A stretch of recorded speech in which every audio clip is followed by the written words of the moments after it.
Bonjour, Julien Herquin, je suis hépatologue, donc médecin du foie au Centre hospitalier de l'Université de Montréal. Qu'est-ce que la stéatose du foie? La stéatose du foie, ou stéatose hépatique, est l'accumulation de gras dans le foie. On l'appelle aussi parfois le foie gras. La stéatose est souvent associée au syndrome métabolique, qui comprend le diabète, un surplus de poids, le cholestérol et la haute pression. Il peut y avoir certaines causes génétiques, mais la plupart du temps, ce sont nos habitudes de vie qui causent la stéatose. Si on mange trop de sucre, cela amène notre foie à stocker le tout sous forme de graisse en réserve. La consommation d'alcool peut aussi causer une stéatose, ainsi que certaines maladies du foie plus rares. On estime qu'une personne sur 3 souffre de stéatose. Très souvent, les personnes qui ont une stéatose ont peu ou pas de symptômes.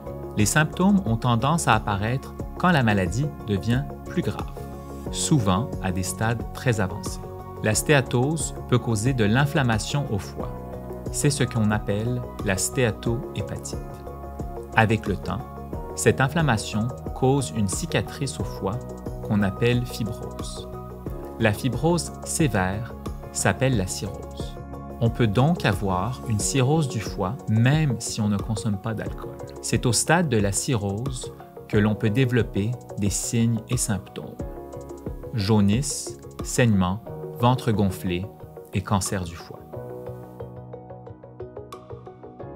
Puisque la stéatose présente peu ou pas de symptômes, c'est souvent qu'on fait une imagerie du ventre pour une autre raison qu'on détecte la stéatose. Par exemple, on découvre souvent la stéatose en faisant une échographie à une personne qui souffre de diabète.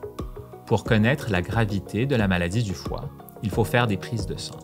Les prises de sang nous montrent s'il y a de l'inflammation. Ces mêmes prises de sang peuvent aussi démontrer s'il y a de la fibrose au niveau du foie. D'autres formes d'imagerie peuvent aussi aider à mesurer le niveau de fibrose. Pour traiter la stéatose, il faut d'abord traiter la cause, c'est-à-dire qu'il faut changer ses habitudes de vie. On recommande de faire de l'activité physique et de manger des aliments sains et diversifiés, beaucoup de fruits et de légumes, et le moins possible de produits transformés.